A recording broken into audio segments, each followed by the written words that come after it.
aujourd'hui, la quatrième vérité, je vous ai un peu fait patienter. Est-ce que vous avez une idée ou pas de ce que serait? Non, aucune idée? Fabuleux, parce que c'est fabuleux. C'est quelque chose que j'ai déjà expérimenté. La première fois que j'ai découvert ça, c'est en 2021. Et c'est la première fois que j'entendais que le Saint-Esprit agisse de cette manière-là. Et après que j'ai appris ça, et que j'ai vu le Saint-Esprit agir, et moi-même, par la grâce que le Seigneur m'a donnée, le Saint-Esprit m'a permis d'avoir ici dans cette église des moments avec des personnes où j'ai demandé le Saint-Esprit d'agir dans ce domaine et il a agi. Je ne vais pas donner de nom parce que c'est pas la question, mais si vous avez de la mémoire, vous vous souviendrez. Mais 2 fois, par exemple, je me souviens que le Saint-Esprit, il a rappelé des choses cachées, oubliées de plus de 30 ans. Et je vais vous parler dans la 4e vérité, c'est que le Saint-Esprit, c'est lui qui restaure notre mémoire. C'est un sujet, vous êtes d'accord avec moi, on a peu parlé de ça. Je n'ai jamais lu, et c'est pas une critique, c'est pas non plus je dis ça par orgueil, mais je vais vous montrer. J'ai déjà parlé quelques fois, j'ai déjà exercé dans le ministère quand c'était conduit par l'Esprit pour qu'il m'aide justement. Quand moi je n'avais pas la révélation, la compréhension, la réponse ou la vision, et que la personne était perdue, je demandais au Saint-Esprit de venir et d'agir. Et il l'a fait. Et je sais que c'est en accord avec la parole de Dieu. Mais comprenez ceci. Aujourd'hui, quand j'ai préparé ce message, quand je l'ai reçu sur le Saint-Esprit et que cela est venu, je dis, je n'ai jamais montré bibliquement que parler de ça et que c'est biblique, même si on a passé à côté parfois, je me souviens pas avoir lu dans les livres sur le Saint-Esprit qu'on ait développé ça. Donc peut-être que j'ai le privilège de le faire, mais je rappelle ce texte qui est le texte de base, qui est l'Évangile de Jean, chapitre 14, c'est la Osterwald que j'ai choisi pour ce verset, le verset 25. Et le verset 26, il dit ceci. Mais le consolateur, je rappelle que hier on a dit que la phrase qui convient le mieux, c'est aussi le défenseur. Mais à la fois, quand on a un défenseur, on est consolé. C'est pour ça qu'on dit à quelqu'un qui est dans le deuil, on prie que le Saint-Esprit la console. Amen. Donc, mais le consolateur qui est, on l'identifie, le Saint-Esprit, que mon Père enverra en mon nom, vous enseignera toutes choses. Ça, on a dit hier. Et ce verset était déjà là hier. Et l'autre chose, c'était « vous remettra en mémoire toutes celles que je vous ai dites. » On va voir. Je vais enseigner sur ça parce que je veux que ce soit démontré bibliquement que oui, le Saint-Esprit a une fonction attachée à notre mémoire. Amen. Et j'ai un clin d'œil incroyable que le Saint-Esprit m'a donné.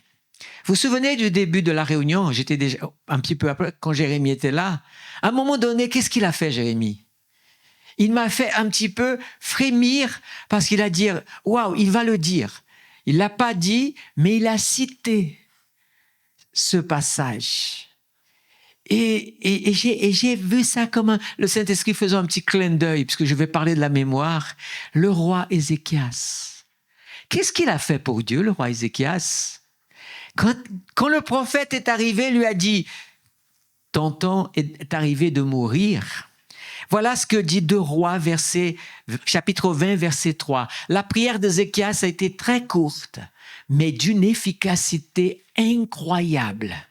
Quand le prophète est sorti, il a dit ceci.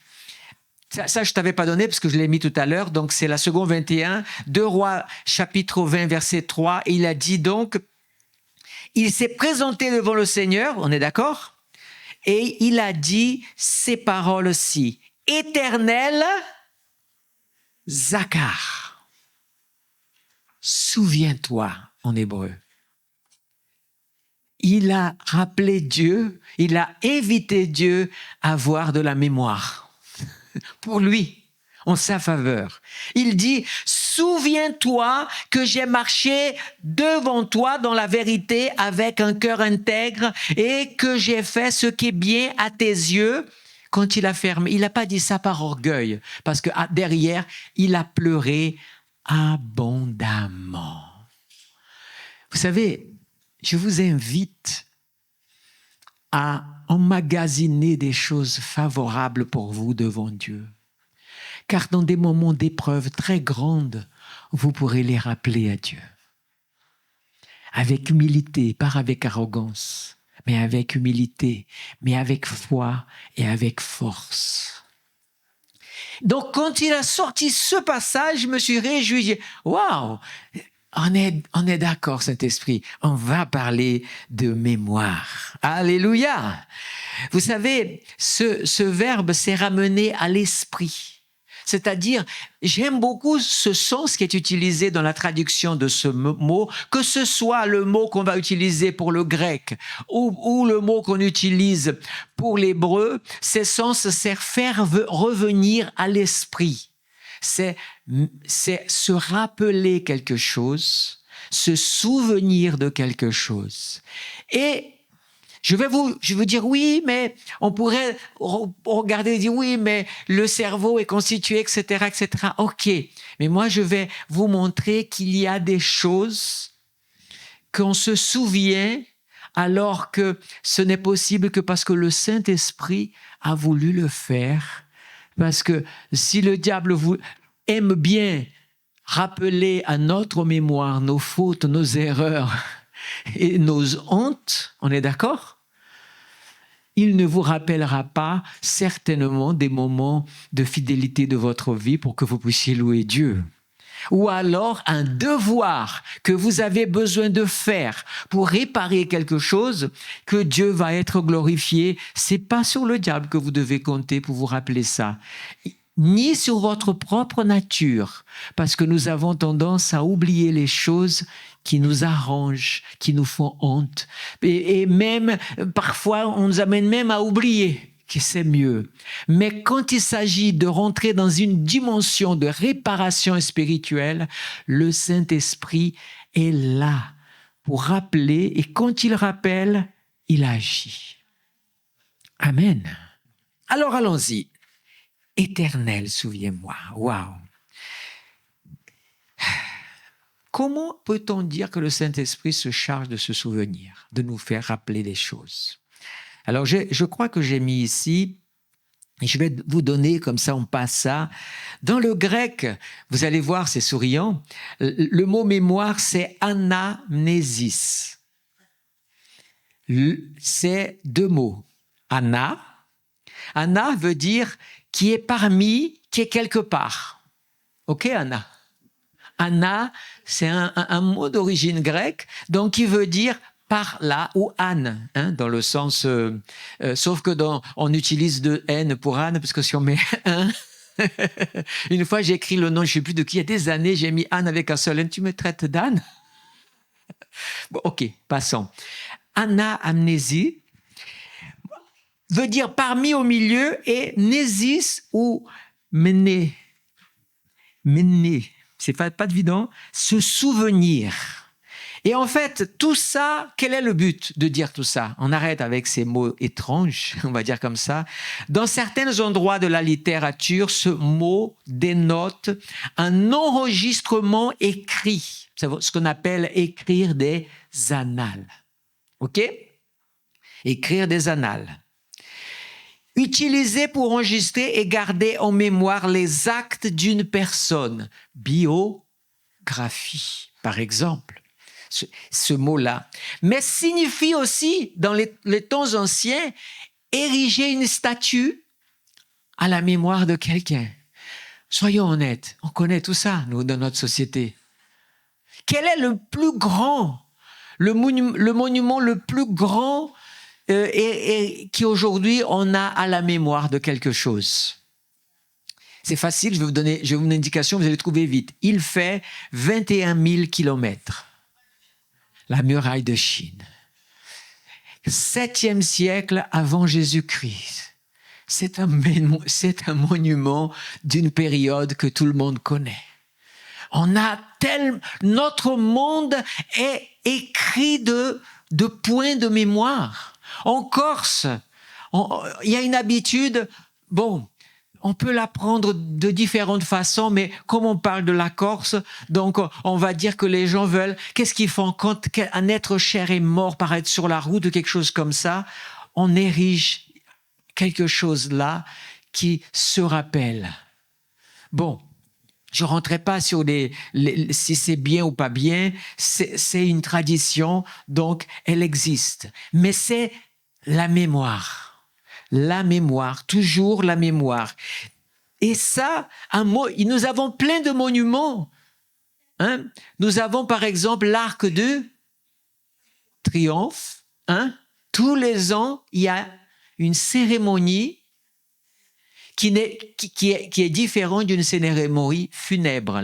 La cérémonie qui est à la mémoire, elle est, comme vous voyez, elle met en l'honneur la personne qui est morte et tout ça. En l'occurrence ici, c'est pas quelqu'un en particulier, c'est le soldat inconnu. Pourquoi? Il y a eu tellement de morts, certains ont été identifiés, mais d'autres étaient inconnus. Je trouve que c'est noble à ce moment-là de dire il y a des inconnus qui sont morts. Et donc la France se rappelle chaque année en allumant une flamme. Alors ok, on a compris tout ça. On peut aller un peu plus loin. On va voir maintenant pourquoi le Saint-Esprit agirait-il dans notre vie pour la mémoire. Allons-y. Le premier texte que j'ai à vous rappeler, vous allez voir, il y a dans la Bible 243 passages qui parlent de rappelle-toi au souvenir. Au moins tout ça dans la Bible. 243 invitations à se rappeler, à se souvenir. Ça m'a l'air important. Alors, il y a ce texte que nous connaissons tous. Je vais vous dire des textes qui montrent combien la mémoire est importante et elle joue un rôle hyper important. Alors, nous avons Matthieu 5, verset 23. Vous connaissez tous. Si donc, tu présentes ton offrande vers l'autel. Vous vous souvenez? Et là, il dit quoi? Et que là, tu te souviens que ton frère a quelque chose contre toi. Mais maintenant, remettons dans le contexte. Franchement, quand je vais présenter une offrande au Seigneur, j'ai tout sauf envie de me souvenir de quelque chose, d'un problème que j'ai. Je suis dans un esprit d'offrande, tout ça. Alors, c'est là où je dis, vous croyez que le diable va dire, pourquoi tu fais ton offrande tu as ce problème. Il pourrait même te rappeler, mais plus pour t'humilier. Tu pourrais peut-être le prendre à l'envers. Ah, merci de m'avoir rappelé parce que là. Mais je crois que le Saint-Esprit, parfois, quand il voit que nous faisons une œuvre vaine et qu'on n'a pas compris, il peut toucher cette corde sensible. Rappelle-toi, mon frère, ma sœur, tu offres ton offrande, mais tu as quelque chose avec quelqu'un ou quelqu'un a quelque chose contre toi. Et là, il est dit quoi? Ok, offre ton offrande et ensuite va... Non, il est dit autre chose. Il est dit quoi? Dépose-la et agis. Quand l'Esprit de Dieu nous parle et nous rappelle quelque chose, si nous ne faisons pas, nous laissons attention à la tiédeur spirituelle qui peut venir dans notre vie. Parce qu'on a désobéi à celui qui est en nous. Mais je t'ai rappelé ça. Pourquoi tu n'es pas allé? Amen. J'ai encore une chose. On se dit, beaucoup de gens se posent la question, est-ce que quand on meurt, on garde la mémoire? Eh bien, je vais vous rappeler une chose. On garde la mémoire si on est dans l'endroit de souffrance ou si on est dans le droit de repos éternel avec le Seigneur. Jésus a raconté, et il dit ceci dans la parabole du riche et de Lazare. Regardez cette parabole, ce qu'elle dit. Quand le riche est là, regardez l'attitude du fameux riche. Il est là, il souffre, et qu'est-ce qu'il voit, le Lazare? Il est dit, quoi? Oh! Il a une attitude hautaine. Si vous regardez le langage, sa attitude hautaine est la suivante. Oh, Père Abraham, respect, dis à Lazare de mouiller son doigt et de venir. Attends, Lazare, il n'a pas assez servi, il n'a pas assez souffert, et tu continues à demander qu'il vienne te servir. Voyez l'attitude. Et là, la réponse, cette explication nous amène à comprendre la réponse du Père Abraham dans ce texte. Il s'écria, Père Abraham, aie pitié de moi, envoie Lazare pour qu'il trempe le doigt dans... Attends, mais attendez, il est fatigué le Lazare, il se repose là, il n'a plus à venir te servir. Peut-être on peut même imaginer que dans cette histoire, si elle a eu lieu que Jésus a raconté, c'est peut-être que ce Lazare a été serviteur de cet homme, est devenu malade et ensuite il n'a fait que rien à voir avec lui. C'est une possibilité, je n'invente pas, je ne dis pas que c'est vrai. Alors... rafraîchis la langue, car je souffre. Cet homme pense à lui, je souffre et lui il est dans le plaisir, c'est pas juste. C'est ce qu'il pense, on est d'accord. Et voici la réponse. Abraham répondit, mon enfant, et là il lui dit quoi? Souviens-toi. Il va le faire se rappeler de sa vie sur terre. Et il va lui dire, souviens-toi que tu as reçu des biens pendant ta vie.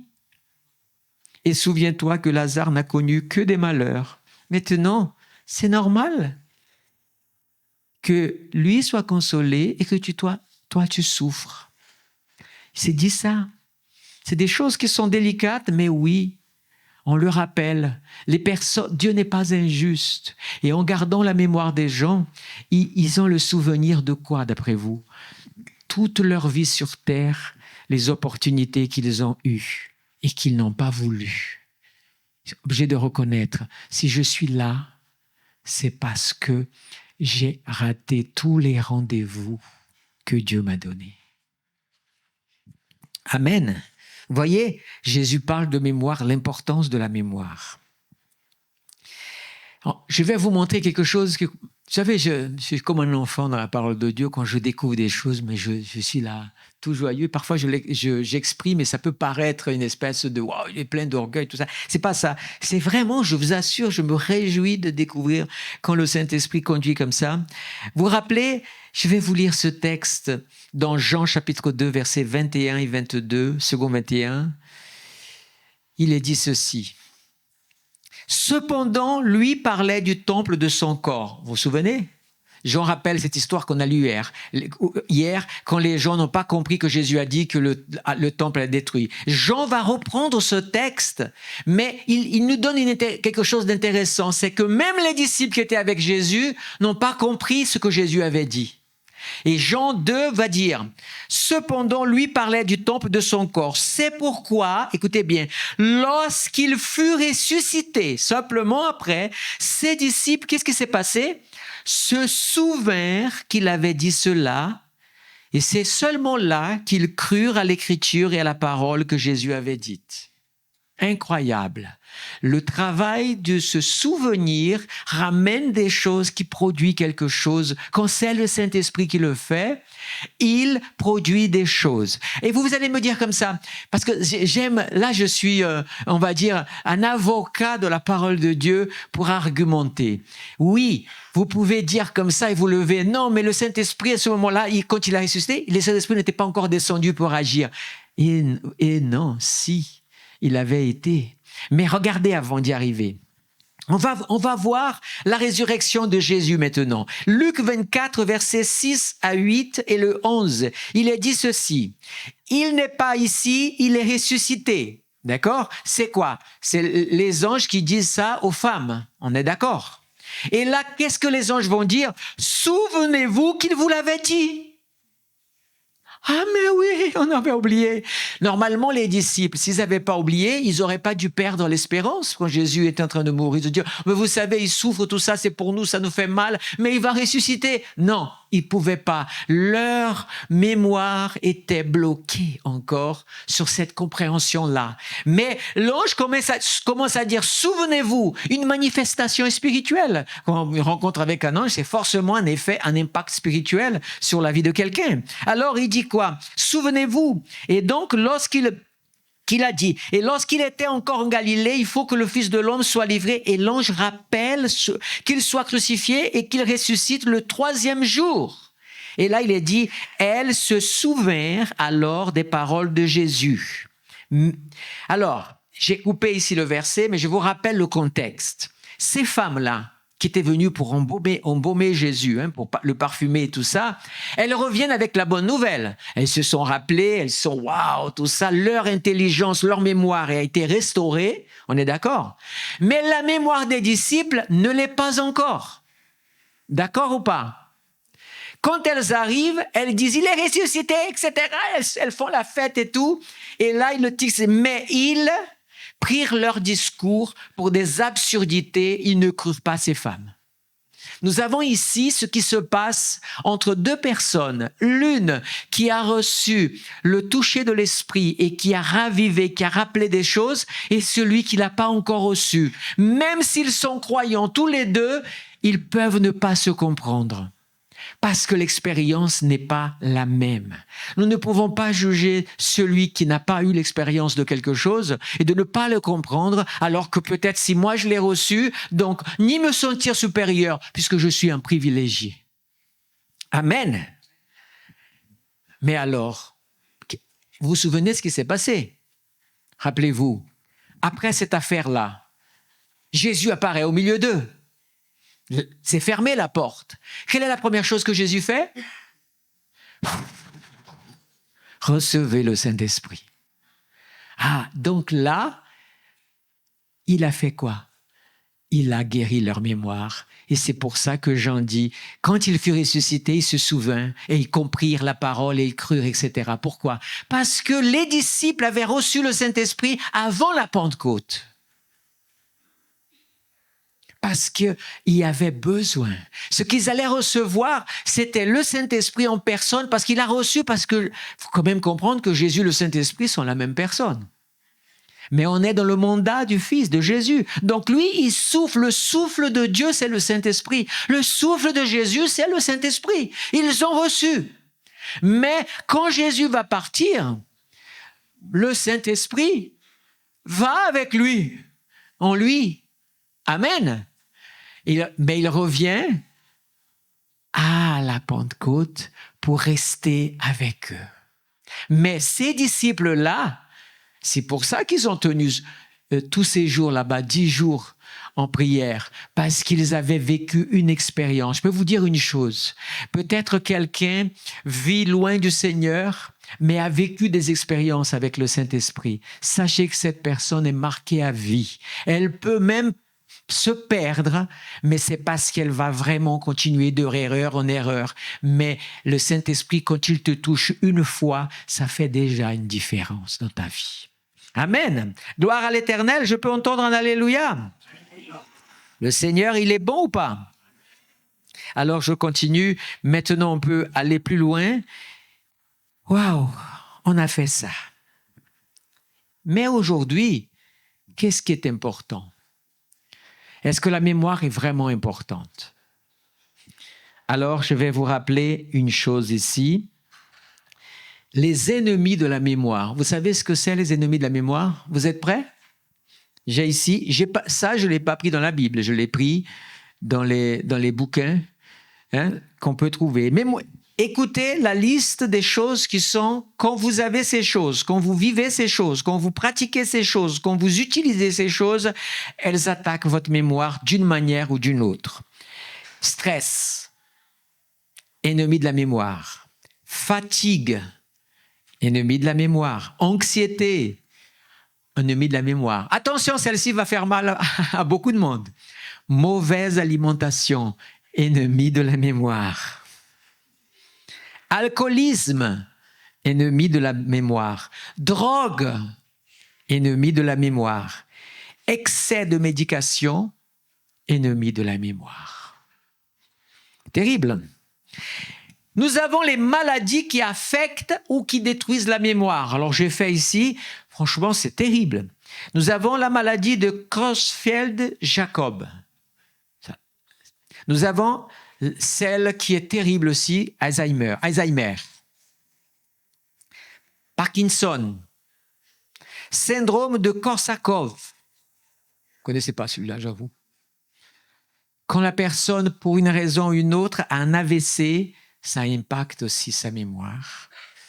Et puis nous avons des personnes qui ont, pour une différente raison, ont des amnésies. Ça peut avoir différentes sources. Donc nous avons ici vraiment une explication de comment la mémoire porte en elle plusieurs maladies qui sont des maladies qui, franchement, reprenons Alzheimer, c'est terrible de tout d'un coup tout oublier, même les gens les plus chers. C'est terrible ces genres de maladies. J'aimerais vous rappeler encore que les souvenirs, juste pour rappeler un aspect toujours un peu médical, les souvenirs sont compartimentés en deux principaux catégories. Je vous dis ça, je ne suis pas spécialiste, je fais que lire là. Nous avons ce qu'on appelle la mémoire épisodique, qui concerne les moments de la vie dont on est capable de se souvenir assez précisément. C'est-à-dire mariage, déménagement, emploi, etc. Ça, c'est les épisodes de notre vie. Généralement, on se souvient avec précision. Dedans, elle trie et elle organise. Donc, ça s'appelle la mémoire épisodique. Vous avez la mémoire sémantique qui regroupe des souvenirs selon leurs points communs thématiques. C'est-à-dire qu'il y a un travail d'assimilation, je ne sais pas si c'était le terme exact, d'un sujet avec un autre et qui rappelle quelque chose. Et donc, on peut dire, par exemple, dans ce cas-là, que des périodes de vacances qui ont laissé des traces fabuleuses dans notre souvenir pendant notre enfance, par exemple. Enfin, il existe aussi ce qu'on appelle des souvenirs flash. C'est gravé très profondément car lié à un événement particulièrement marquant. Alors, ceux qui ont écrit ici, j'ai pris ça dans un CHU, un hôpital, un site qui a mis ça, donc j'ai pris chez eux. Par exemple, il est dit que, par exemple, beaucoup de gens se souviennent exactement ce qu'ils faisaient le jour de l'attentat du 11 septembre 2001. C'est quelque chose qui a été reporté. Tout le monde. J'avoue que je fais partie. C'est impressionnant, mais je me souviens pas de beaucoup de choses avec précision. Mais le 11 septembre 2001, je me souviens très bien où je travaillais, à l'heure où je suis parti. J'ai comme un film, je vous assure. Un film, je vois la scène, je rentre à la maison. C'était le dernier appartement qu'on habitait avant de venir en Corse. Parce qu'en 2001, nous, on est venus en 2003 ici. Et je me rappelle que j'allume la télé pour voir les nouvelles. Il est à peu près midi et quelques. Non, 13 heures, journal de 13 heures. Et là, boum, on voit ça et là, on est... Complètement. La mémoire collective même se souvient associé. C'est ça qu'on appelle le souvenir flash. Je termine avec cette histoire-là. Comment préserver individuellement le cerveau et la mémoire? C'est des conseils puisqu'on est en train de traiter des choses. Quelques principes simples, notamment pour les gens qui ont dépassé les 40-50 ans particulièrement. Certains ne se sentent pas, d'autres aussi, à vous de voir. Alors, voici des conseils. Il faut adopter un régime alimentaire sain, comme le régime méditerranéen. Bon, on est bien, non? Fruits, légumes, poissons, huile d'olive. Très bon pour la mémoire. Bon, boire du vin en quantité réduite. Un verre maximum par jour, pas au-delà. C'est ce que disent en tout cas. Je ne sais pas si le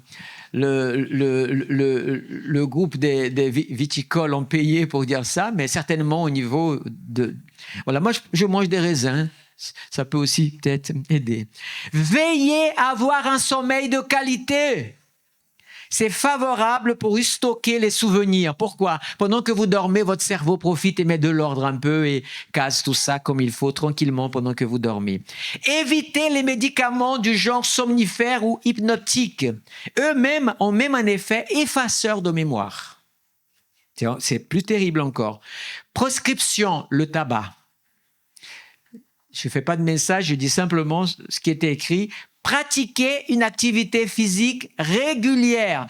Je prends un miroir et je me regarde. Cela permet de diminuer, écoutez bien, 40% de risque de développer une pathologie de la mémoire. 40%, ça vaut la peine de faire du sport quotidien. Hein? Faites-le. Faites-le, Douglas. Et une chose que j'ai aimée particulièrement, vous allez aimer aussi, vous savez ce qui aide aussi à améliorer la mémoire? C'est multiplier les interactions sociales. Ça ne veut pas dire aller dans les réseaux sociaux. Ça veut dire vivre en une relation les uns avec les autres, vivre en communauté, être en communauté, appartenir à un groupe, faire des choses ensemble. Amen. Donc oui, la convivialité, les activités partagées. Écoutez bien, les études ont démontré quelles étaient les meilleures armes contre le vieillissement du cerveau. Vive la vie d'église! Ça, c'est moi qui ai ajouté. Et vive ce moment que nous vivons de jeûne et prière. On n'a jamais vu autant une osmose de vie d'église comme en ce moment avec le jeûne et prière et le relais des 24 heures. On est tout le temps en train de communiquer, de passer le relais, d'où l'importance de se communiquer. C'est pour ça que parfois dans une église, quand un chrétien ne se sent pas à sa place, au lieu de chercher à s'intégrer, il s'isole plus, il finit par partir parce que il a malheureusement pas compris que c'est au contraire, Dieu en créant l'Église, il a créé aussi un moment de quelque chose qui est un défi. Mais voilà. Maintenant, on a fini avec ça. On a vraiment, parce que je voulais être très sérieux sur la question de la mémoire. Et maintenant, je vais vous poser une question. Qu'est-ce que la Sainte Seine?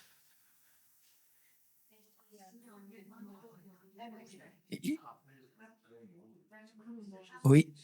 Il y a un mot pour ça. Un mémorial, c'est le mot que je voulais sortir. C'est quand même incroyable. La Sainte Seine, pourquoi je l'ai mis là aujourd'hui? C'est un mémorial. Rappelez-vous ce que c'est un mémorial? C'est un événement, quelque chose, ou un monument, quelque chose qui est fait pour qu'on puisse célébrer au souvenir de quelqu'un, généralement quelqu'un qui est mort. Et Jésus a établi, c'est quand même incroyable que le Seigneur ait établi un mémorial pour son Église. Pourquoi? Nous ne devons pas oublier d'où nous venons. Nous ne devons pas oublier pourquoi nous sommes là. Et pourquoi nous croyons. Et pourquoi nous vivons ce que nous vivons. Alors vous avez déjà cité, mais on va quand même voir ça d'une manière biblique, parce que c'est des expressions qui sont quand même claires là-dessus. Il est dit dans Luc 22, 19, la colombe dit ceci. Ensuite, il prit du pain, et après avoir rendu grâce, il le rompit et leur donna en disant, ceci est mon corps qui est donné pour vous. Et quand il a fini, il a dit quoi? Faites ceci en mémoire de moi. Ça veut dire quoi? Vous devez maintenant prendre l'habitude de faire cela pour ne pas m'oublier. Amen. On a le texte le plus lu dans les églises très souvent, c'est 1 Corinthiens 11, versets 24 à 25. Voilà ce qui est dit. Ensuite, il prit du pain et après avoir rendu grâce, il le rompit et leur donna en disant, ceci est mon corps qui est donné pour vous. Faites ceci en mémoire de moi. Ça, c'est ce que je viens de lire là, non? Pardon. Après avoir remercié Dieu, voilà, c'est ça, 1 Corinthiens. Après avoir remercié Dieu, il a rompu et dit, prenez, mangez, ceci est mon corps qui est rompu pour vous. Faites ceci en souvenir, aux mémoires de moi. De même, après le repas, il prit la coupe et il dit, cette coupe est la nouvelle alliance au mon sang. Et il dit encore, faites ceci en mémoire de moi toutes les fois que vous en boirez.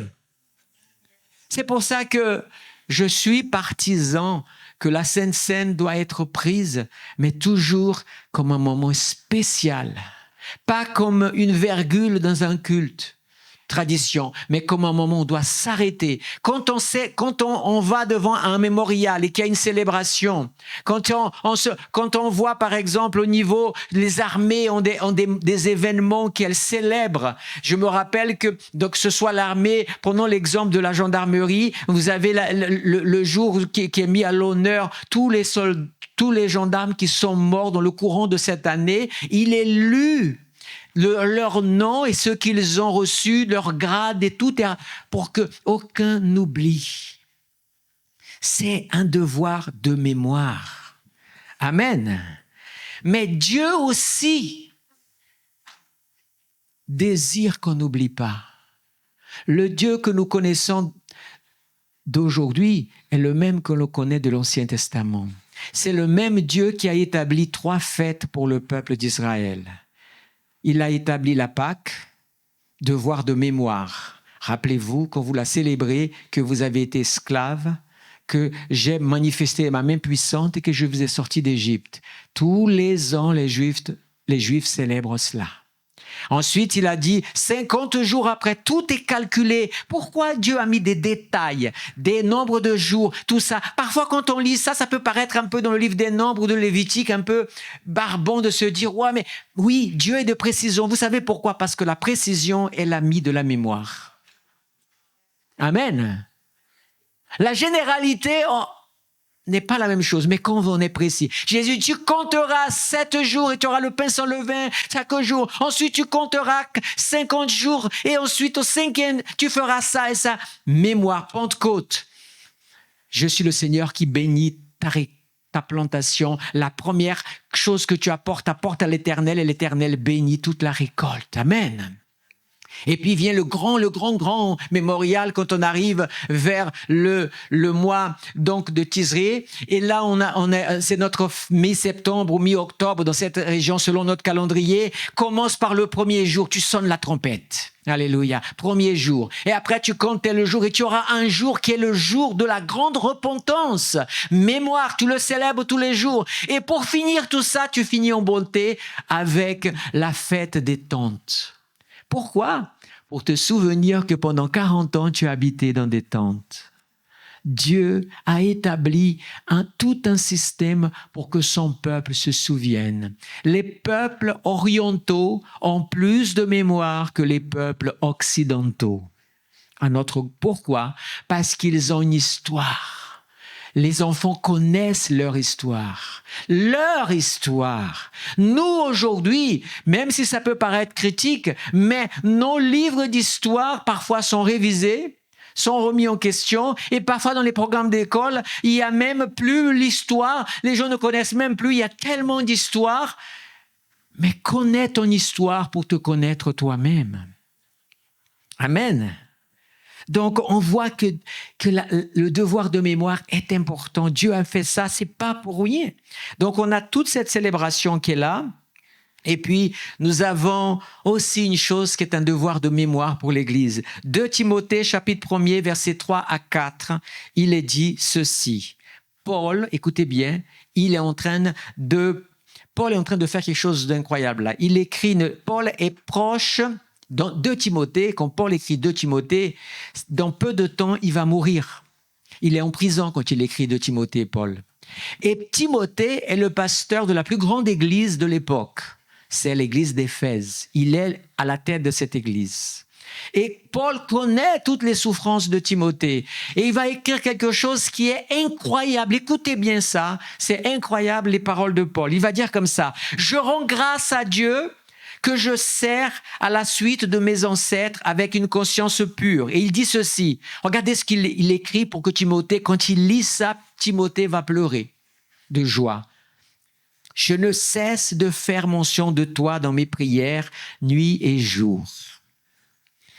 Car je me souviens de tes larmes. » Combien de fois le petit Timothée, en tant que pasteur de l'église, il y avait du beau monde, hein? On dit que Marie, quand elle était vivante, c'est le dernier endroit où elle a vécu. Donc, elle était peut-être membre de l'église où Timothée était. L'apôtre Jean était aussi de cette église d'Éphèse. Même si il avait son ministère apostolique, c'était une église. L'église de Timothée a vécu, l'église d'Éphèse, elle a connu une période où la persécution était tellement grande que les chrétiens ont commencé à abandonner. Le jeune pasteur a vu l'église commencer à partir et mettez-vous à sa place. Parce que c'est une église que Paul avait été là-bas. Il avait un fardeau, c'était son maître, son mentor. son père est spirituel et là, et donc cela lui pesait beaucoup. Paul, avant de partir, il va donner une consolation au cœur de Timothée en disant, je me souviens de tes larmes quand tu pleurais certainement parce que tu disais, je sais plus quoi faire, aide-moi, comment je peux faire? Et moi, je te dis que moi, je demande à Dieu d'établir un mémorial pour toi dans le ciel, pour tes œuvres.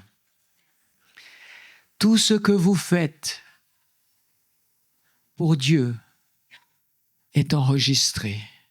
Tout ce que vous faites pour votre prochain est enregistré dans le ciel, comme un mémorial. Quand vous arrivez, nous vous allons présenter devant le tribunal de Christ. Un jour, je parlerai de ça, que le chrétien a besoin de comprendre qu'il va passer par un tribunal. Mais il y a une chose que je peux déjà avancer, c'est que c'est fabuleux, mais il est dit que des livres sont ouverts.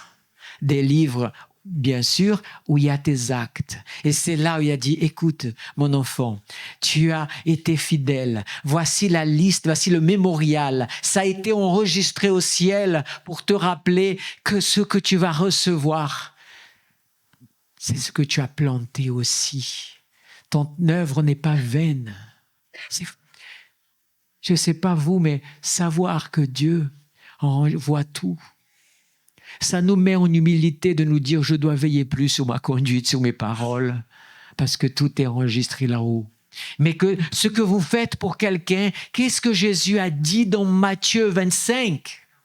Quand vous avez visité ceci, quand vous avez visité en prison les malades, c'est à moi que vous l'avez fait. C'est enregistré. Vous vous rappelez, ces gens qui sont devant là, les brebis à droite et à gauche, il y a un mémorial qui est lu devant eux. On leur rappelle leur acte. Vous, regardez, vous n'êtes pas digne. Je ne vous connais pas. Mais vous ne saviez pas. Quand vous avez aidé le frère, la sœur, vous ne l'avez pas fait par intérêt. Vous l'avez fait par amour. C'était mon amour en vous. Et vous avez aidé, c'est enregistré.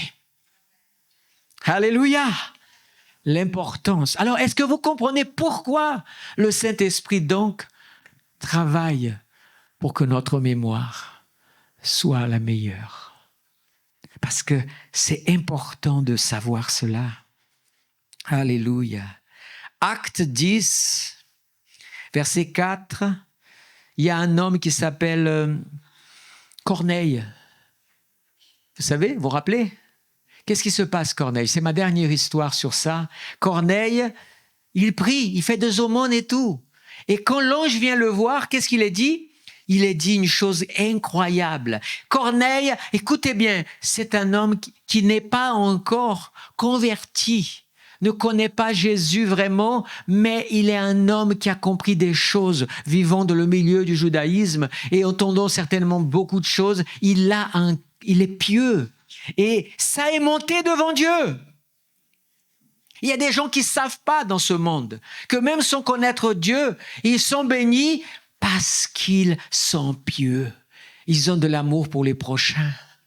Dieu n'a pas établi une frontière de sa bénédiction simplement aux églises. Non, Dieu, sa frontière est le monde entier. Tous les hommes et les femmes, il les aime et il désire les bénir. C'est les hommes qui ont besoin de se souvenir qu'ils ont un Dieu. Mais Dieu n'oublie pas. Alléluia. Il fixa le regard et saisit de crainte. Il a dit, qu'y a-t-il, Seigneur? Et l'ange lui dit, tes prières et tes aumônes sont montées en guise de mémoire devant Dieu. Bien-aimé, tout ce que tu fais de bien pour quelqu'un monte devant Dieu. Plus on est égoïste, plus notre mémorial est vide. Plus on est généreux de différentes façons, pas forcément financièrement, mais de quelque façon que ce soit, c'est devant Dieu. Bien-aimé, tes œuvres sont devant le Seigneur. Tout ce que tu as fait même tes heures de prière pour moi, pour quelqu'un d'autre, pour ta famille, c'est devant le Seigneur. Ce n'est pas oublié, c'est comme un mémorial. Dieu se connaît. Il y a des gens qui ne meurent pas parce que des prières les soutiennent et le Seigneur, malgré qu'ils sont loin du Seigneur, qui vivent dans le péché, le Seigneur les garde à cause des prières de ceux qui intercèdent. Dieu a de la mémoire pour ses enfants. Alléluia. Dieu se souvient. Dieu est merveilleux. Je vais vous dire une chose, Dieu n'oublie jamais Pourquoi? Parce qu'il a mis son esprit en nous. Et son esprit est chargé de la mémoire. Donc, lui, il enregistre pour le ciel et il garde. Et quand tu cherches, il est dit, je vais te rappeler. Amen. Hébreux 12, versets 6 et 7. Il est dit ceci. Or, quelqu'un rendu quelque part ce témoignage. Qu'est-ce que l'homme pour que tu te souviennes de lui? Ou le fils de l'homme pour que tu prennes soin de lui? Et là, ce verset, je l'ai relu avec une autre vision, cette partie-là. Il est dit, tu l'as abaissé pour un peu de temps au-dessus des anges et tu l'as couronné de gloire et d'honneur. De qui il parle? De qui il parle? De Jésus. Alors, dites-moi une chose. La Sainte Seine, c'est notre mémorial. C'est ça?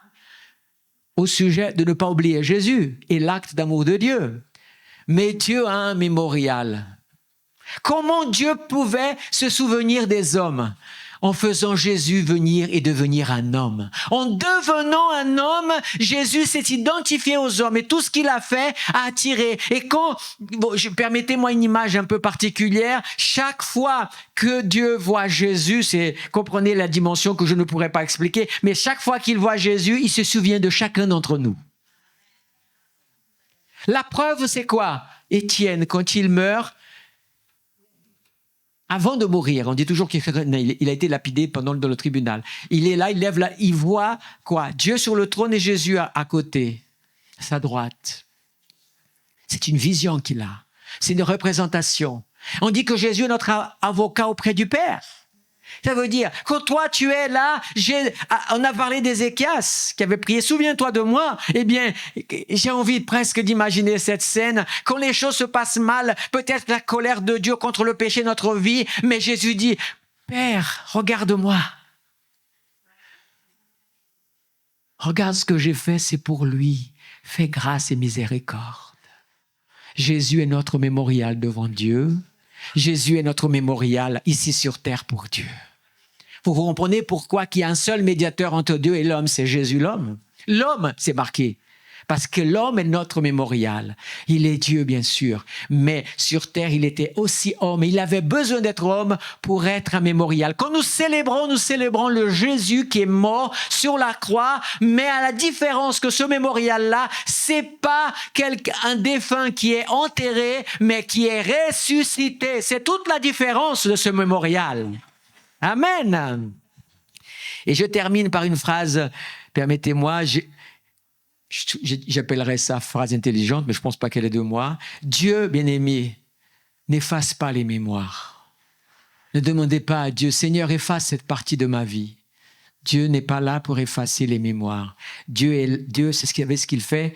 Il guérit les mémoires et il restaure les mémoires. C'est ça ton travail.